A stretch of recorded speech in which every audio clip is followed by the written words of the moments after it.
So again, this is Mike Schwally. He's another advisor in our firm at Nowland Associates in Birmingham. And if you've followed on the week 3 boot camp, you'll see that Mike and I did a live call about 3.5 years ago about infinite banking. And Mike is the one that got me into this strategy, essentially, right? I was a real estate guy. You guys know this. I'll let him introduce himself in a second. But the point of this call today is to show how to hibernate and create the banking function and a liquidity pool for cash when we go and buy buildings, but talk about how this infinite banking strategy makes sense to couple with investment, right? So, end of the day, it's not a replacement for investment, but it does allow us to stop taking the scenic route and take a more direct route to creating financial freedom. I think that's what we're all chasing by buying buildings. So again, Mike Schwally essentially is the one that got me into infinite banking. He started my first policy with Mike. I've started 5 other ones since, and I've just become a raving fan of the strategy and using it to couple with our investments that you guys know already. So, Mike, man, introduce yourself, and then I love Mike, if you don't mind, just run through your the way that you actually educate clients when they're coming on board, and Yeah. then and finally we can discuss the real estate component, how you're using it for your investment as well too. So if that works too. So everyone, Mike Schwally. Oh, yep. Hey, thanks, Nolan. I appreciate it. Number one, first and foremost, thanks y'all for having me today. I'm like y'all. I follow Nolan and everything he does real estate wise. I think he's one of the brightest real estate minds in the country, to be honest with you. So I think you're in good hands. You're a good part of this collective here and his team, Zane and McKinley. And so I'm blessed to be able to join you guys today. Nolan talks about it sounds so easy that he just one day met me and it all worked out, and it was this nice transition that he heard what I said and just said, yeah, let's do it. Well, unfortunately it didn't work that way. Nolan is an amazing mind, an amazing guy, and but was very set in his ways when I met him about how he was doing his process of infinite, or not infinite banking, but his real estate process. And so it took a number of times for us to sit down, understand this concept, think a little bit differently, and then once the light bulb went off, and Nolan's got a great video and a couple of TikTok videos and different things that you've recorded talking about our interaction getting started, and it was a great learning experience for both of us, right? And then, but like you said, Nolan, when the light bulb went off, you started with one, saw how it worked, saw how it was implemented, and now you have five, and you're creating wealth for your family and for generations. I mean, it really is incredible the way it works. But hey, I want to start by saying, guys, this isn't for everybody. This is not a strategy that is for everybody on this call today. Maybe it is, maybe it isn't. But it does take some open-mindedness, some understanding that you have to be a little swim upstream a little different than the rest of the fish, and think about money the way it should be thought about and how it can enhance you and your control and for your business and your family. So I just wanted to say that you know is there anybody on the call today that is current? I know there's a bunch of people in the collective that are currently using infinite banking, but is there anybody on the call today that is currently using infinite banking? And if so, raise your hand or do the little thing. But I'd just love to see, because I wanted to see the experience level. Good. Excellent. Yeah. All right, Yeah. Yeah. that's great. But yeah, you know, I want to start in how Nolan asked, is how do clients need to think about this, and how I usually want people to, understand what we try to do with infinite banking. Before we get into the process product, it's really all about the process, guys. And I want to use an example. Think about Walmart's, right? Walmart's are an unbelievable business. They have an unbelievable business model. Well, Walmart's make their profits off their retail centers, right? Their retail centers, people walk in, we all use them, and we buy products from them, and they're profitable that way. But in order for those retail centers to be profitable, Walmart had to go out and build distribution centers. All the products from all over the world, mostly China, right, are coming in, and it gets to these distribution centers, and then it gets funneled out into the retail outlets to make profit. You know, Walmart doesn't make profits off of their distribution center. They make profits because of their distribution centers, because it is more economical, more efficient, cuts down cost of transportation and all these things to minimize their overall expenditures. Well, if you think about that mindset, that is essentially what we are trying to do with infinite banking. We're trying to create a distribution center for our dollars. Money has to reside somewhere, right? If money is just stagnant and sits still, then it gets stagnant, it gets stale, it stinks, right? If blood doesn't flow, we die. Money has to move the same way. And so with infinite banking, we are creating that distribution center. If you think of that, mental picture of money has to come in and then we got to go out and put it to work. And hopefully when it goes to work, like Nolan's teaching you to do, it comes back with friends, right? And we have more money to go back into our center. So think about that distribution center mentality. This is not a place to just park money, let it sit and not get utilized. Because where does investment dollars come from? Where does our money? Any investment, in my opinion, has to come from the overflow of savings dollars. So if we can't invest in real estate, we can't invest in the market, we can't invest in a business until we have overflow of investable dollars, overflow of savings before it gets deployed. So we have to have that holding tank for a place. In my opinion, the most efficient holding tank we have found for savings dollars. Let's just compare it right out of the gate with where does everybody save money, right? The commercial bank down the road. Well, let's think about that a little bit in depth of like what characteristics are we getting from the commercial bank? I don't know about y'all, but the only reason I put money at the bank is because it's liquid. Number one, first and foremost, I can walk in and grab it anytime I need it. And then number two, it's safe up to, certain levels, right? But let's just call it safe. So the money's safe, the money's liquid. That's really the only reason I park it there. Some of you maybe have, a high yield savings. You might be getting a good rate of return currently. But if I asked you that question 5, 7 years ago, we were all getting 0.1 and 0.2% for our savings dollars back then. So not a whole lot of earning capabilities on it. It's not tax efficient there. So if you are earning something today in a high yield savings, many of you are going to get a 1099 in the mail in the next few days, right? From your bank account that you earned a few pennies. The IRS needs some of that back. So it's not tax advantaged. If you are an entrepreneur, if you're a business owner, you're in the real estate game, one of the key factors of these types of accounts is that the infinite banking accounts are 100% creditor protected. So, if you ever got attached to a lien or somebody, Nolan talks about this, I think you call it litigation protection or privacy protection, they can't come get these dollars from you. So when we start adding up the characteristics, the liquidity, both accounts have that, right? Bank accounts, infinite banking accounts.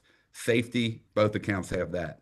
But then you get to the next level, we get a higher rate of return. Inside of these properly structured dividend paying whole life insurance contracts, we're getting between a 4 and a 5% rate of return. We're getting that tax free.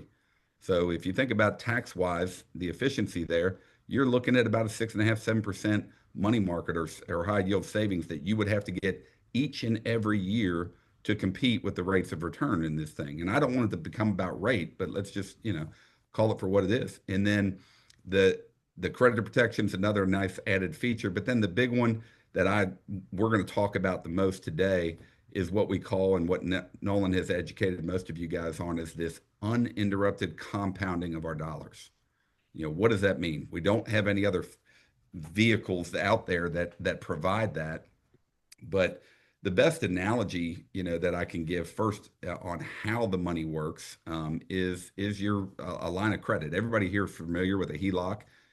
Think about your home. You put money into a home, you're building equity up into your home, and if you need access to that capital, you can borrow against it at any time and go put it to work somewhere else. Well, the bank's going to charge you a rate of interest for that, and they're in kind of control of that deal. But the way the function of that works is just like how a properly structured life insurance works.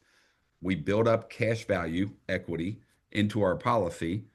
When we need access to it, we don't have to ask permission. We don't have to go to the bank and sign any documents. We don't have to, show our financial statements to say, hey, I need money. We just simply call somebody in our office. We service the loan and it hits your bank account in 2 days.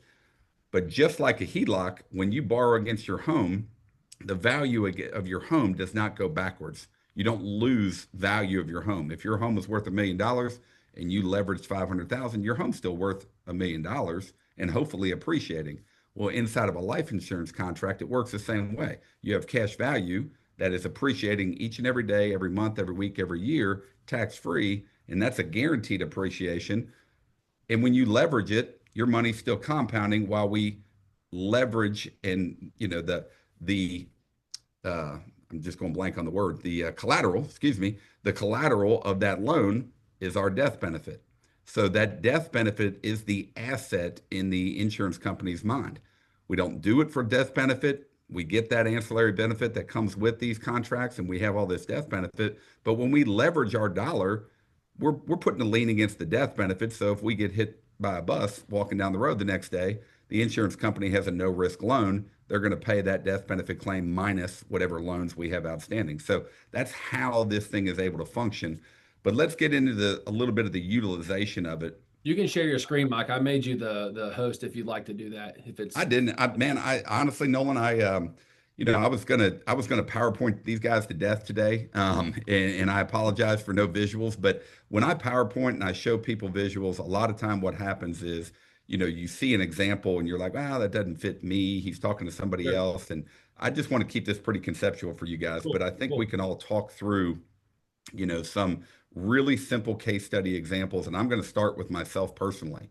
So, guys, like Nolan, I was a business owner for 14 years. I started using infinite banking for my business. We bought our trucks, our inventory, and our equipment through this type of.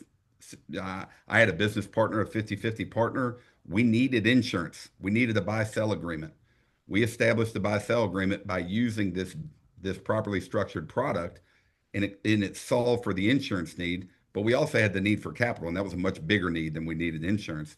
So we had to buy trucks, we had to buy quarterly inventory, we had to buy equipment to run our warehouse, all these things that needed capital. Well, where's that capital got to come from? Well, it came from our distribution center, our banking policies.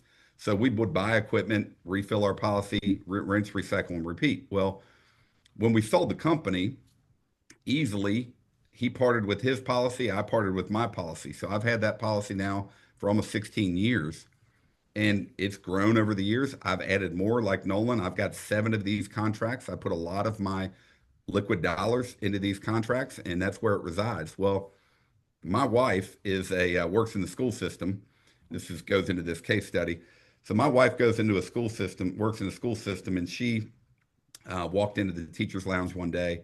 This was about 4 years ago, and one of her coworkers came in, and they started talking about, like they always do, their kids, right? Well, this particular lady had 2 daughters, 2 twin daughters, that were down at Auburn University. If you guys don't know, #1 university in the state of Alabama, I'll just say that.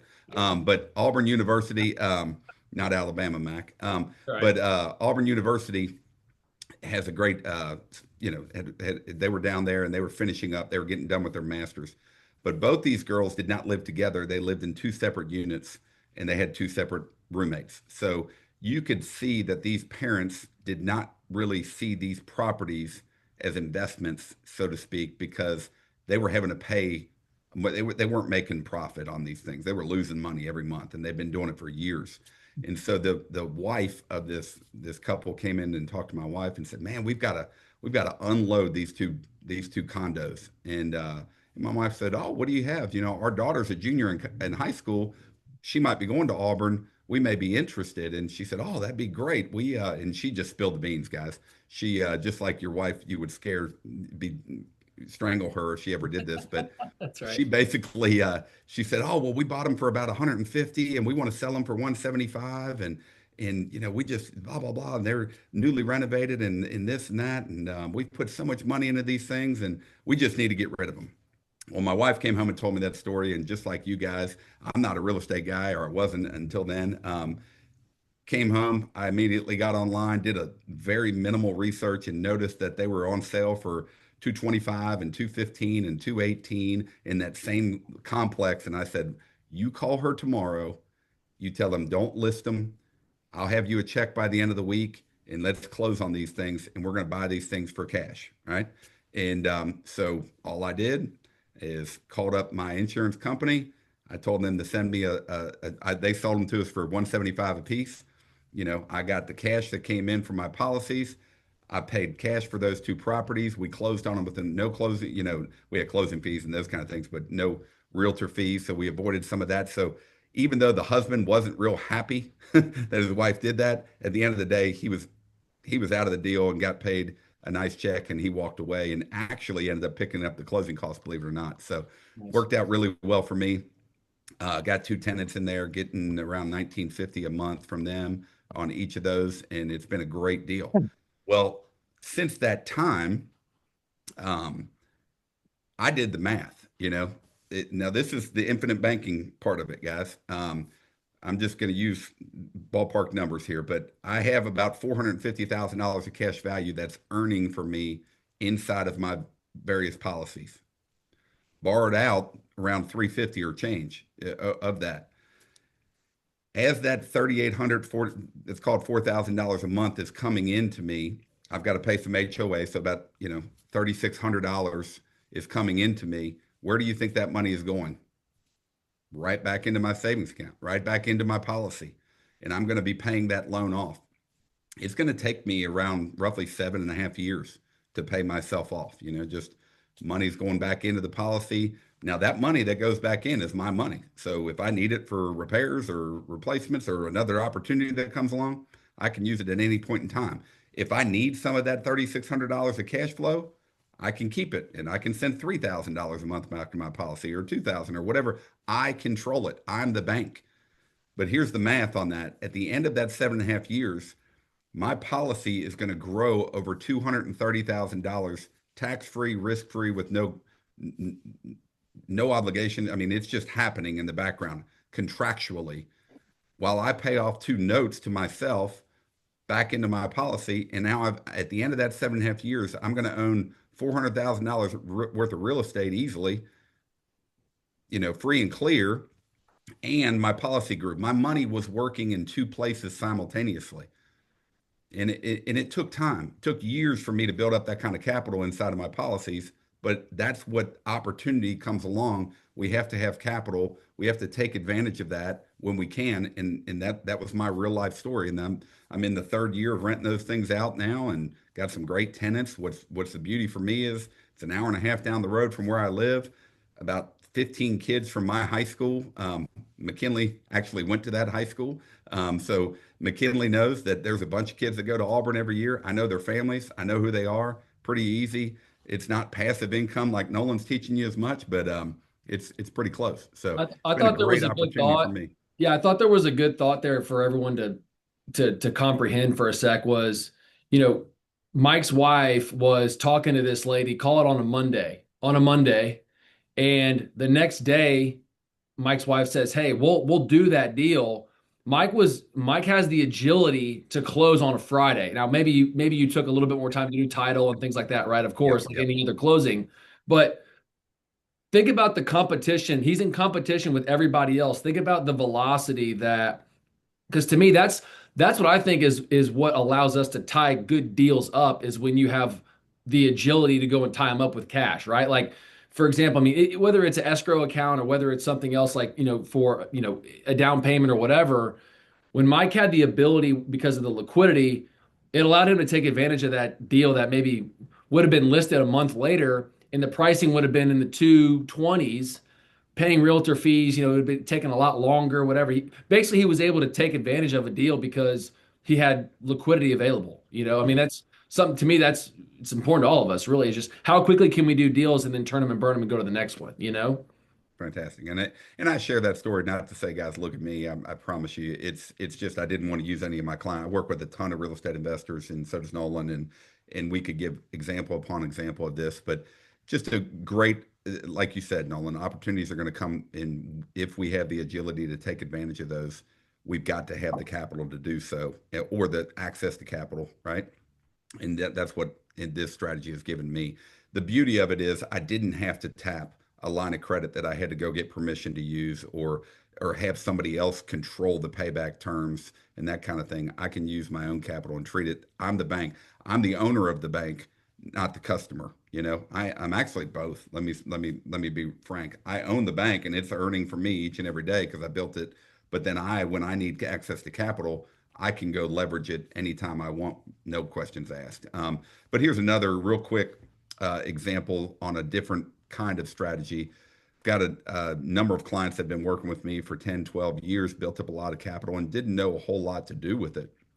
And this one gentleman sat down in his early 60s and he was a contractor, had a home remodeling business, did really well for himself. Nolan, you know this guy personally because you've used him, but he does great work for people, works in the Mountain Brook and Vestavia area here in town quite a bit. But he was looking, how can I use this money more efficiently instead of it just sitting inside the policy? Well, we again work with a lot of real estate investors, have a lot of people that need capital from time to time, far exceeding what's inside of their own personal policies. And so I connected him with a couple good people that I knew that are trustworthy and do good work and have capital needs from time to time. They needed a private money lender. They needed a hard money lender. Well, I connected them with this gentleman. We'll call him John. And John was able to easily tap into his policy anytime he needs it. But he's charging 12 to 14%, depending on the market rates, right? About 12 to 14% hard money loans with 1 or 2 points on those deals. Those are 3, 5, 6 month deals. Normally, maybe one goes 9 months on average, but they're all short-term loans that he does with real estate investors. John started pretty small, but he's now been doing it for about 4 or 5 years. We just sat down, just did a review of his last year. John made $56,000 last year just in private money loans. I mean, Wow. didn't have to. I mean, he signed a couple documents throughout the year, guys. That's all it was. It was access to money. When you have the capital, you can put it to work.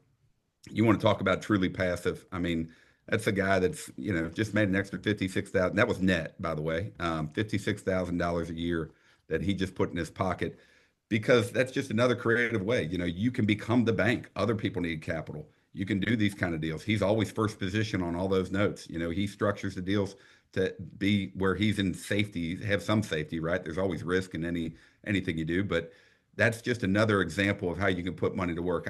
Zane, I'm going to call on you because you're part of the collective. Like Nolan does a phenomenal way in his team of teaching you guys how to buy real estate with no money down, right? And try to do your best to be creative and find ways to purchase these deals. But give us some example, Zane, of like even in the commercial real estate space that you guys are teaching and educating, there's a need of capital, right? Or there's some examples that they might be able to tap into something like this for short-term money needs. Yeah, exactly. I mean, definitely earnest money is probably the most Common. thing that comes to my mind the most. But then also things like inspection fees, all those due diligence costs that are involved with that, as well as attorney's fees when going in and drawing up the documents that you need for partnership or just entity formation in general. And sometimes people can borrow against their policies, of course, to not only cover the earnest money, but as well as those due diligence costs too. And then also, obviously, ideally, you want to get the bank to wrap that stuff into the mortgage and you get paid back at the end so you can really be in it with no money. Yeah. Repair cost, upgrades, rehabs, right? Yeah. That's right. Any Yeah. of those kind of things. I mean, look, you need capital, right? There you go, Nolan. Thank you. This is just a good little a one pager that Mike you could probably talk on. This is an actual real life example of a deal that I did with a couple of partners, and maybe you guys have seen this before, but we bought this, and I can even pull up the actual HUD statement where what Zane was talking about. I took a policy loan of like $17,000 for the earnest money and making sure that all the documents and everything were correct and everything. And then at closing, I got a reimbursement that I put back into my policy. But very, very quickly and simply, and then Mike, maybe you can squeeze out some more juice on this infinite banking Yeah. portion Yeah. here. But long story short, this down payment on this building was roughly 180 grand, right? And that included my reimbursement as the general partner. I had limited partners that had to inject roughly almost $180,000. They had these choices. They could use we could have purchased it with all cash. We could have just financed the deal with the bank, or we could have done the infinite banking model, which is what we did essentially. And as everyone knows, the hill that we're all dying on is the cash on cash return model. And at the end of the day, if you look at it, the cash on cash return goes up when you use other people's money. If you can use, again, if you're looking at this model, the cash flow would be with the all cash portion would be 10%. If you're using the other person's, the bank's money, your cash on cash goes up. But then when you use the insurance company's money for this down payment, coupled with the bank's money, yeah, now look, your cash flow is less. Every single rung down the ladder, it's less, but because you have none of your own money in the deal, your cash on cash return goes up. And I would almost say that this net operating income would be 330% because there is a cost of capital. The insurance company is on paper charging you 4% simple interest only, which Yeah. Mike, you can get into that, but it's not ever required to pay back if you didn't want to. But I look at it and think the return on investment is infinite. I have an infinite return because I have none of my own money in the deal. Mike, would you mind just giving me like, Yeah. because you're a real estate guy, just like you have real estate clients. I mean, this is to me, this is what Mike showed me originally, and I made this one pager myself. But this is to me what Mike showed me. That's what got me. That's what started my first policy. Was literally before this building. It was actually doing single family houses, like you Yeah. guys know. But like this was the scenario that Mike showed me. He's like, look, you got three different options, dude. You make the choice on what you want to do. And when I knew I was chasing cash on cash return, the answer became obvious. Am I on to something, Mike? There? Yeah, you're 100% on it. When we first met, man, you were a cash guy. I mean, you bought most everything in cash because you liked the control of it. You didn't have to ask permission. You did that for most of your deals. Now you did do some, I think you did some bank financing over time and you packaged some deals to get some cash out and do some different things. But you know, when we're using commercial banks, guys, whether it is cash or whether you are financing, there is a cost either way. When you tie up your capital inside of a deal, it's inside that deal and never earning for you except for the appreciation of that property or that asset that you own. When you're financing through a bank, that's easy to see. You see it on your statement. You can see it right there, the $46,000 of debt service, that you're paying.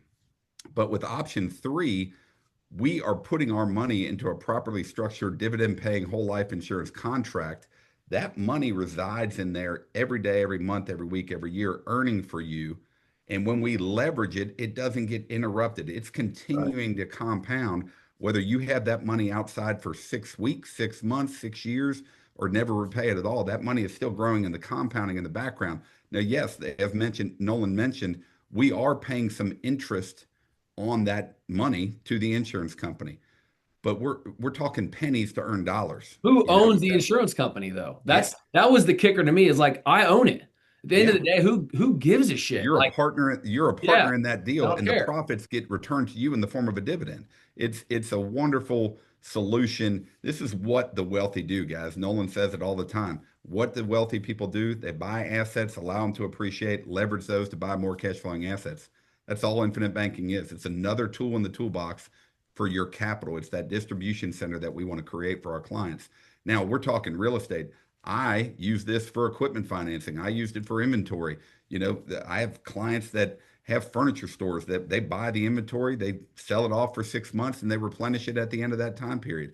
Now, just to get real technical, so because a lot of people do, Nolan brought up a good point. The policy loans are the carriers that we use, most of they're 4% fixed interest, but it is a daily average balance interest to get a little technical for some of you engineers on the program today. But when we pay back our policy loans, when we pay back the insurance company for the loans that their money that they're giving, those principal, those repayments of that policy loan go straight to principal. They are recasting that loan every time we send back a dollar. So we send back a dollar, they recast that loan and they reevaluate the overall interest cost. Very rarely do we see a true 4% being paid. For go back to my real estate example, every time I send back $3,600 back to my repayment, because that's what I'm paying back right now, that goes straight off of the principal, and they recast my loan at the new principal rate. And then the next month, recast. There will be some interest for me to pay at the end of that note, but I've done the math on it. It's going to come out to be about 2.67%. You know, that's Yeah. really cheap money when I'm compounding on an ever appreciating balance at 4.5% tax free. I'm winning in that game all day long. And so when you're paying down a depreciating balance and you're paying up on or you're earning on an appreciating, you're winning. And that's what we're trying to do. We're trying to be more strategic with our dollar. This is what banks do, guys. I mean, we're practicing the banking function. That's all. When we make deposits at the bank, that money doesn't sit there and reside inside the bank's vault waiting for us to come back in. They're taking our money and putting it to work. They're moving that dollar, they're putting it out in car loans and finance loans and whatever, credit cards. They're using our money to go create a dollar. That's all we're trying to do with our own capital inside these policies is take over that function. No, 100%. And again, guys, this is not about it's not going, and I say this all the time, and we can open this up for questions because maybe you guys have something on your mind or a thought, or maybe you've heard Dave Ramsey or whoever, right? I think that's an important, I think it's an important thing for people to do because that's what I did when Mike introduced me to this idea. I was, again, very hard-headed. I was set in my ways for like 27, which is kind of weird to say. But I thought I was smarter than everybody, and I just had this, for some reason, arrogance about it. Maybe as I was still jaded from baseball, I couldn't throw any strikes. That was the reason why they got rid of me, not because I was, couldn't get guys out. So that was the big problem. But I say all that. It's when Mike was showing this to me, I had this preconceived notion because not because of Mike was wrong. It's because of how I was indoctrinated candidly by my parents and how the way that they raised me. It was a Dave Ramsey. It was scarcity. We had envelope. You guys have heard of envelopes with utilities and pizza nights and stuff like that. And there's nothing wrong with that. But remember that Dave Ramsey's audience is truly people that don't have any money. They're all student loan debt. They're all in car debt, and they have credit card debt. What Mike is showing, and this is what he showed me, is if you want to do what the big dogs are doing, you have to act and think like the big dogs. And so what I would recommend, and again, I'll open this up for questions for anybody, is get rid of your preconceived notions for a second. Study it from just a 30,000 foot view. Have an open mind. But most importantly, do your own homework, right? Like read the book, study it, try and poke holes in it yourself, because that's what I did. And that's when I was like, man, this is this is what all the wealthy guys are doing. Like I just like it becomes once you see it, you cannot unsee it. And so I'm thankful that Mike stuck around with me because Yeah. I wouldn't have stuck with me. Uh, But it's turned into a great relationship and partnership. But most importantly, guys, it's the policy in general is not what's going to make you rich. It's a product. At the end of the day, it is a product. But what I would recommend is, and we'll show you how to do this, it's how you borrow against the policy and then how you behave with the money is what creates the superpower. And yep. meaning, and Mike, maybe you can go into this maybe a little bit, and then we can ask some questions. And you guys maybe have heard my example before with my Chevy Tahoe. I basically purchased that vehicle with a policy loan. And instead of me just taking it out of my checking account, what I decided to do was, again, I took a policy loan. I bought it from Donahue Auto out in Pelham. If you guys have been there before in Alabama, I bought it there. But every month, and you guys probably already have the promissory note that I have read up for everybody. I'll just share this so everyone can have it. Let's see. The IBC implementation package. Like you guys already have this. I wrote this up for myself. Like I wrote this up and it was $55,000 and I had to charge it was like 5% or whatever it was. And now my payment, that's not right. Whatever. That's not right. Whatever it was. There it is. So what I did essentially was, damn it. Well, you know what? It doesn't matter. What I did though essentially was I charged myself that market interest rate and I was the one that became the bank, right? Like not I was being an honest banker. I was treating my money with the same respect that the bank was. And then every month instead of this principal and interest payment going, it was over 6 years, I think. Um, but it's more about me just like trying to do the math. But what I did is very simply I drew this up for myself. I wanted to, and Mike taught me this, so I'm not just Yeah. like coming up with this. This is like how this is from the book, and I was like, how am I supposed to, show other people how to do this if I'm not doing it myself? So I charge myself principal and interest on a 60-year or 72-month more repayment schedule every single month, And the difference is though that I own the car. Again, I joke, but I'm not going to end up on True TV and the Repo Boys because I didn't make my car payment. You know, having Dog the Bounty Hunter come get me. But also, every single month, I create $896 of income into my policy, which again is freed up if I needed to go do something with that cash. But third and most important is the interest that the bank was going to earn. If you'll notice down here, this 8,700 bucks and some change, that money was going to the finance company. They were going to earn that in interest for the pleasure of lending me money. So what I decided to do instead, of course, was take over that banking function. This doesn't even talk about what my policy did in the background over those six That's right. years at all. It's Yep. like that's not even a part of the banking function here. That grew because I didn't end up the compound interest, but I also earned all this interest while being in control of the loan. And I Yep. think that's what to me is what helps me sleep a little bit better now. I'm in complete control. Nobody can tell me what to do. Yeah. So, Mike, you got a thought on that? I just Yeah, wanted to, just follow that's up on what I that. think That's about it. exactly just to give you guys a little another example of that very same thing and how I did it for our business. We owned a distribution company. We're a transportation company. We delivered furniture, final mile freight for a lot of our customers. We bought trucks. Well, we set up a separate financing company that bought those trucks, leased them back to our corporation. Well, the money for that financing company to buy those trucks came from my and my business partner's policies. We loaned it to the company, set up a promissory note. They paid us back at the market rate of interest. The business is able to deduct that interest off of their taxes in the year, just like a normal business would. But now we were getting paid that interest. We were the bank and getting paid that back by our own profits and from the company. So it's just another way to get creative. If you are a private, you have an LLC that you're running your real estate through, why would you not loan money to your LLC to go buy that real estate, fund those deals, and then when you pay back yourself, pay back your policy loans, it goes back to you. Look at that beautiful family. Yeah, that's right. That's exactly right. I'll show you how, and this is probably exactly how Mike. I'm just kind of showing you guys. I drew this up myself, right? But this is probably exactly how Mike was doing his equipment purchases. Yep. Um, I mean, Mike might be looking at this for the first time, but basically you have you have this infinite banking between these two partners, like what Mike was talking about. It's a Yep. buy sell agreement. There's cash value in it, whatever. They would lend the money to the business company or their financing company. The Yep. company would then go lend the money to the holding company at this 10 or 12%. Again, the insurance company is lending it to them at 4 to the business financing company at 4%. Mike's company would then go to the holding company, the moving company. They lend it to them at 10 or 12%. That holding company would then purchase that vehicle or whatever dump truck or whatever they're doing. And then Yep. every month the equipment is repaying principal and interest to the holding company. They pay that back with interest to the business finance, and then that money rolls back into the policy loans, and they're earning a 300% return on investment. Again, if they're making 12% divided by 4%, it's 300%. And plus you can deduct that interest, right? That is So exactly how we did it. I mean, I'm not like it's just like to me, once you see it, it's hard to unsee it, I guess. It's like it Yeah. just becomes so mathematical, not to mention again, the money never left. This is still growing and compounding like the whole time in the background, you know?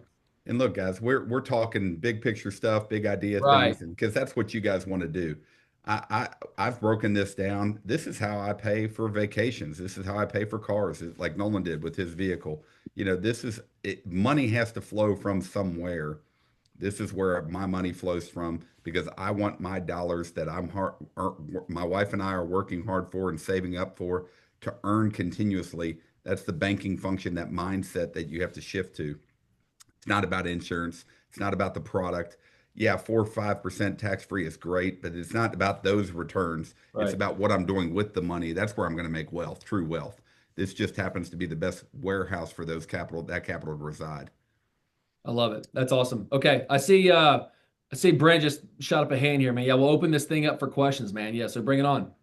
Yeah, just a quick question. When you're when you're paying back the policy, like so typically if you're borrowing from a bank, it's a compounded interest product, right? Mhm. But when you're paying back your own policy, are you treating yourself as a borrower as if you're paying back at a compounding rate, or are you treating it as simple interest on I'm the treating it as simple interest. I okay. usually, it depends, Brent. Sometimes I will, depending on the deal. If it's like I did with the apartment complexes, because the cash flow is coming in monthly, I pay myself back monthly. Now, like for that buddy of mine, that's the private money lender, he'll loan that money out. He sets up no amortization. He waits for the windfall to come back in, and then he refills his bucket at that time frame. So whether that's 3, 6, so there's no, it's an unstructured loan. I control the loan, so I get to set up the terms of the deal. But for our trucks at our business, things like that, we always set up structured payments back to our business as simple interest, even though all that interest was going back into principal, technically back into our policy, right? So yeah, it's 100% up to you. Now, what I really loved in our real estate or our moving business, our it was very cyclical, seasonal. We had peaks and valleys just like all business cycles do. When we were at the top of the peak, we would send a little extra money back to our policies. We'd spend a little more. Maybe a $1,200 payment became a $1,500 payment for a few months. But then when the season got rough, we would just move down, that payment down to about 900 a month and just slow down. It was cash flow management at that point. Well, you can't do that if you're beholden to some other bank, right? If it's a $1,700 payment, you got to make a $1,700 payment. But if you own the debt, you get to control the cash flow, and you can ride those waves of the peaks and valleys of a business a little bit easier. In the real estate world, vacancy, right? That's a big problem. If you got a note out there that you got to pay, in somebody, you lose your tenant, you still got to pay that note. But in the side of my policy, if I lose my tenant down at Auburn for a few months, oh well, that stinks. But I don't have to pay myself back until I get a new tenant back in there, and I'll refill that policy then. So it gives you that peace of mind, that control factor as well. But you have to be careful with that, right? I mean, because the last thing you want to do is pillage your policy, right? If you're not paying yourself back, I mean, that, What we call that in our world, if you've read the book, is we don't steal the peas, right? right, When you own a grocery store, you don't shop out the back door. You treat yourself like a customer.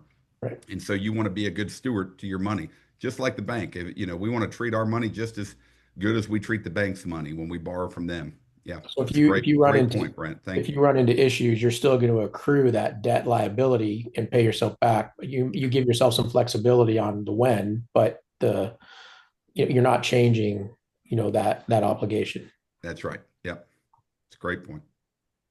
David, you got a question? Yes. Hey guys. One of the things I've struggled with, and Nolan and I have talked about this. It's been a while, but I've heard you say access to cash. And so when you set up the policy, I know you have to set it up a certain way where it's for cash value, not for death benefit. Yep. But some of the illustrations I've seen is your cash value is pretty low. I shouldn't say low. It's like put in 100K, you've got about access to like 78 of that 100. Yeah. And then the next year, and like year 3 or 4 is when you kind of break even. So you're missing. I mean, to me, It does. It takes some time. This is not a get rich quick scheme, David. There's just like opening up a new business. There's a cost to get started in the banking business, to get started in this world as well. So there is a cash drag in that first year, right? So to your example, you put in 100,000, you've got access to 70. You can use that money immediately right out of the gate. It takes time to recover that 30% that was illiquid in that first year, and we get that. Think about the alternative, though. David. I would challenge you to think this way. Yeah. I look at the illiquidity in the first year as the best part of the policy. You beat me to it. Yep. Just because what you've just done is you've removed your money from Uncle Sam's talents for the rest of your life. That money can never be touched by the government or an attorney for the rest of eternity. And not to mention, too, there's nothing you don't get for that money. That 30,000 or whatever the number would be, right? That you think is gone. It's not gone. It went to the other side of the balance sheet. I have a death benefit that might not be important to you, but you just purchased a new asset. You're selling a business, that becomes an account receivable, right? Especially on the EBITDA scale. Somebody might want to buy that with your life insurance policy. There's a bunch of different ways you can get cute with it, but I look at if I'm being honest with you, Mike's doing my first policy. I wish I would have gone less liquidity in the first year, just because now I can't put more paid up additions on my first policy. I'm only left with the base premium. And I wish that number was larger, because that's the number that earns all the guarantees and the dividends. Yeah. Like I want that number to be larger. And in the first year, that base premium's illiquid. It's just a part of how insurance goes. Like you can say it's a bad thing or whatever, and that's again how some people would think. It's truly not the problem, it's the solution. The illiquidity in year one is the solution to the whole problem. Like the more illiquidity you have in the first year, the larger the death benefit, the larger the compounding and the guarantees and the dividends. Like that's the way that I understand it, being in year 7 of my first policy now. Yeah, Like, you have a thought on that, Mike? no, David, it's a very common thought, and Yeah. it's the first thought because it's what you see. I want to have access to my money, all of it, right out of the gate. Well, first off, it's truly not the insurance company that makes those rules. It's the IRS. It's called the Modified Dynamic Contract Line. They force us to have so many pennies of every dollar go to insurance, so it qualifies as an insurance, which gives it its tax-free status. Number one. Number two, to Nolan's point, he's exactly right. If I could turn back the clock 15, 16 years to my very first policy, the only thing I would change is that my base premium was even larger Yeah. because now, if you know the structure, and for those that have never seen one before, you can overfund these policies for about 4 to 5 years. In the first 4 to 5 years, there's a window where we can, well, let me say this, 4 to 5 payments. That window could be open for 10 years, but you only have 4 or 5 injections of big capital. And then after you do that, we have to lower it down to just the base minimum of the policy. So I'll give you very transparent. My very first policy was about $25,000. The base premium was about 10. And so in that first year, I only had access to 15 because that 10 had to go buy life insurance, right? And that was we needed life insurance for the business. So it solved the need that we needed. But every year after that, it's dollar for dollar. I put in 25 grand, I got access to 25 grand, but I could only do that for about 5 years. After that 5 year period, all I'm allowed to legally put in is that $10,000 a year. I'm in year 15. I wish that number was 100,000 a year. Yeah. I mean, because it is compounding at such a rate now at year 15. When I put in 10,000, it's almost tripling. I can tell you the exact, my policy anniversary is December the 8th. And this year, when I put in that 10 grand, it turned into about 26. Yeah. I So wish I wish that was 100, right? I mean, that was a great day for me. You know, I wrote a check for 10, and in my policy, I had access to 26 the next day. It didn't happen in year one, and that stunk in year one, so to speak. But to Nolan's point, that's the solution, not the problem. That base premium now is the best thing, best part of what I've got. But good question. Yeah, Well, but kind of like you were saying though, like I mean, you're depending on source of that income, right? It's going that 30%, that's 30K is going somewhere. So if you got $100,000 of income and you got to pay 30,000 in taxes versus put it in the insurance policy and 30% is now into the policy that's untouchable and you're accessing the 70 that you would have had anyway, you're just protecting it from going to the wrong person. It's that's going to right. you instead of the government. And when in the other part of that, Brand, is the opportunity cost of money. When you had $100,000 and you went and spent 70 on a piece of equipment, you Yeah. got to replenish that. And there's a time value of money and the cost of capital. There's still a cost, even though you're spending cash. You gave up the liquidity that it could have earned otherwise somewhere else. Yeah. David, did you have a follow up? Yeah.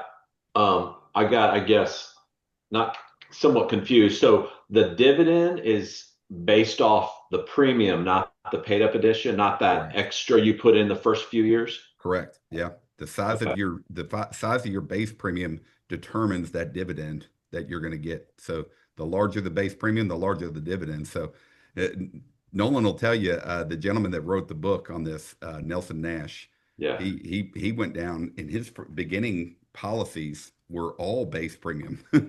His there you go, become your own there you banker. go. There we go, David. The if you read, you know, you saw David in that book, his Everyone original should have one policies of at these his, if you haven't already. Like, I want to say we've sent them in our welcome package. Y'all should have one of these. yeah. But Man, Nolan's looks like he slept on it. That thing's been yes, read multiple times.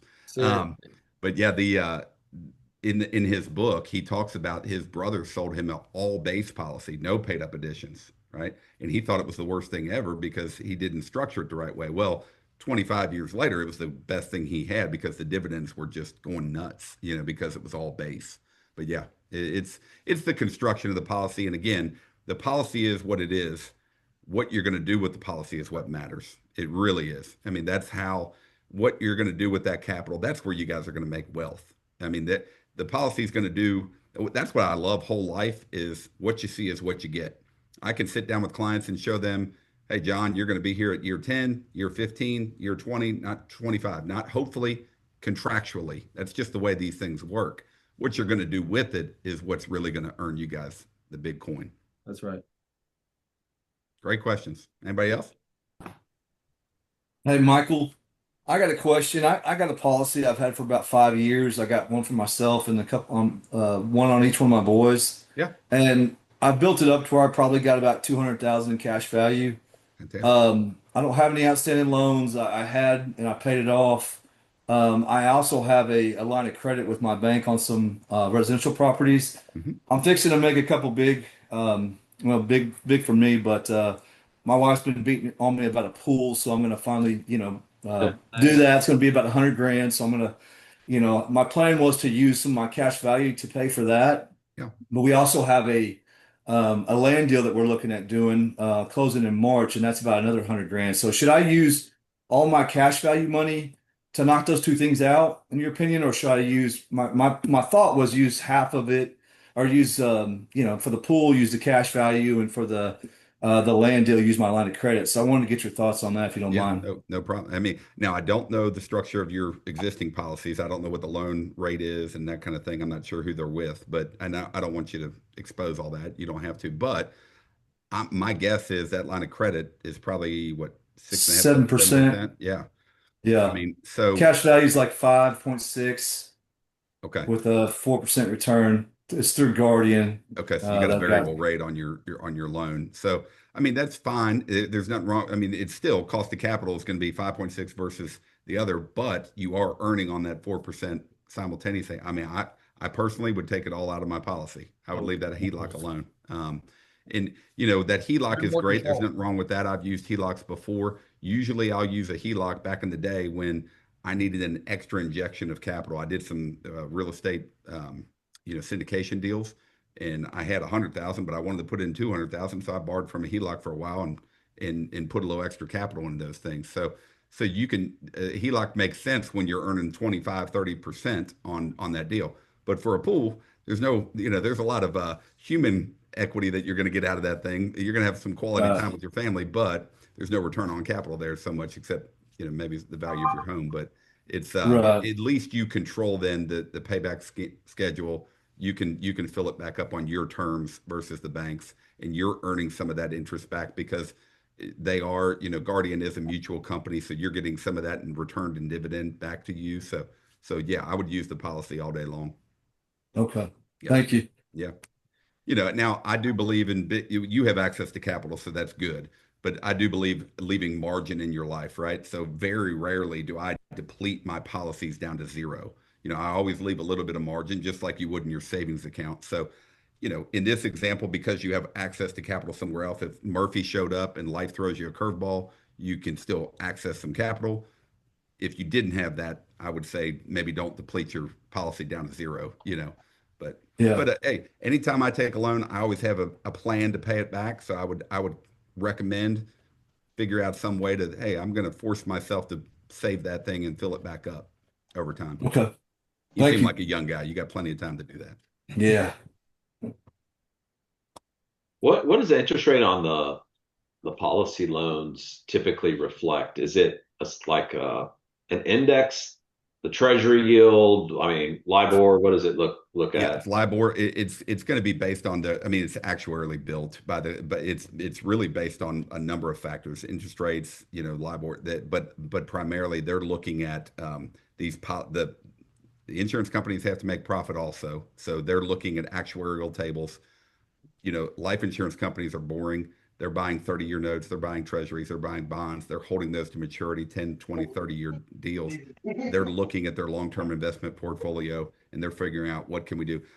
My first policies that I owned through the same carrier were a 5% interest rate for those policies.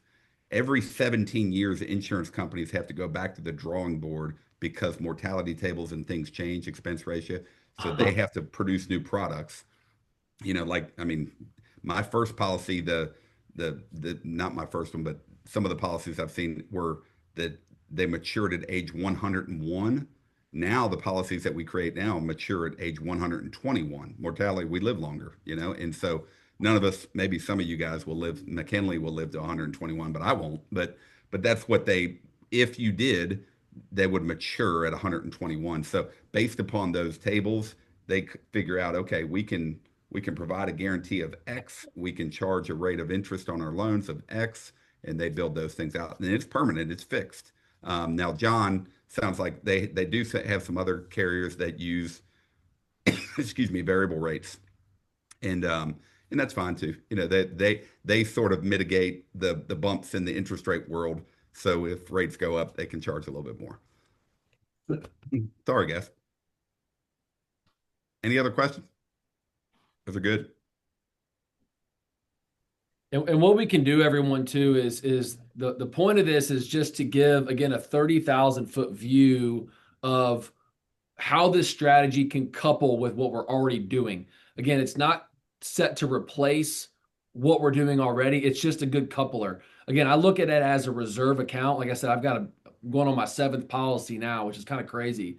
And when you use it not as a replacement for your savings or your checking or whatever, but you just keep it as a great location for cash. Now I pretty much run a lot of my cash through these things now. Like anytime I'm using money for anything, I'm only really using policy loans. I'm rarely ever using money from anywhere else. So Yeah, I'll give you I'm one just more a big example. believer in it. Yeah. One more example, and John, this is something that you may do, and guys that are already practicing infinite banking and those that are thinking about it in the future is, I've gotten to the point with my policies, just like Nolan, when income comes in from my practice, I keep a certain amount in checking, just as a pay the bills and those kind of things. As soon as that number gets a little bit high, I sweep it to my policies. Right. That's just, it's a sweep account now at this point. I just move money back and forth. It's just moving money between bank accounts constantly. So now I do have some set things that are coming out every month, like the mortgage on those 2 properties. But that's just coming. I determine that setup. But that's exactly like Nolan said. It just becomes a sweep account in your life over time. And what we can do, guys, again, and we're running to the end of the hour here. I want to be respectful of everyone's time. What we can do, everyone, is I'll upload this video. And if we have more questions in the meantime, we can always get on another call individually and just go over your circumstance, where you're at. But most importantly, you can look at something that's unique to you. We can design something that's specific to where you're at, what you're wanting to accomplish. And then from there, the most important piece is when you get a health rating underwriting review and health offer, you don't have to do anything with it, but at least it gives you the opportunity to look at something specific to you. And if the timing is off, you can let it expire. But the point would be is just for you to look at, see exactly what you have and what you're trying to do. And let's start doing some math and seeing if it makes sense or not. So that's would be my recommendation. The one thing I'll tell you, great point, Nolan. No 2 policies look the same. Yeah. Everybody's different. Everybody's situation's different. Health's going to be different. Those kind of things. Let's look at it, get an example, work with Nolan and his team. I want to give you guys some free information. That's what I do, is just to educate, just like Nolan. Nolan's got a podcast. Nolan's got videos. I've got a podcast. McKinley, if you can, we'll share all of it, Mike. Get our podcast out to everybody. Work with Nolan and his team. McKinley's phenomenal. Zane's phenomenal. Those guys will get you guys started down this path. I'm open for questions. Me and Nolan can jump on a call with you, whatever you want to do. Happy to help any way I can. No. That's another quick question.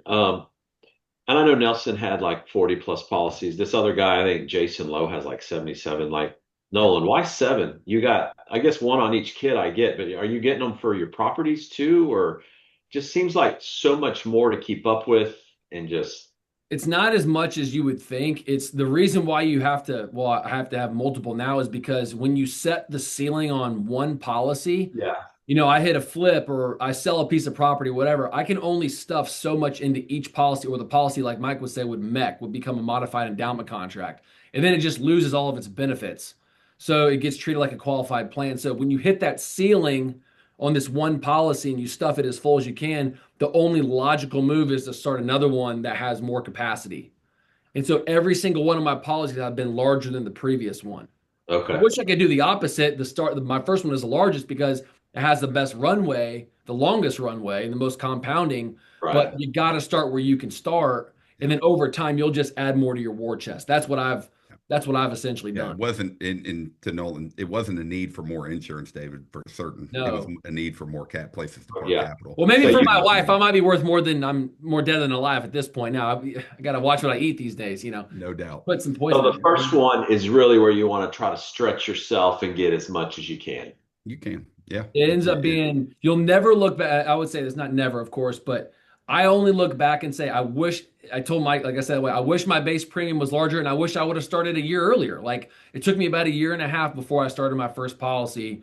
And my regrets are simply, I wish it was larger and I wish I started sooner because now that I'm later on down the road, it's just like, I mean, dude, now it's just a blessing. I'm like, I can't, like Mike said, I can't wait to make that deposit because it immediately turns into 50% more liquidity, like on deposit. It's remarkable, really. Mike's doing 200% at this point. Now, that's not describing the entire lot, that it's just like a window of that year of that deposit, what it drew back.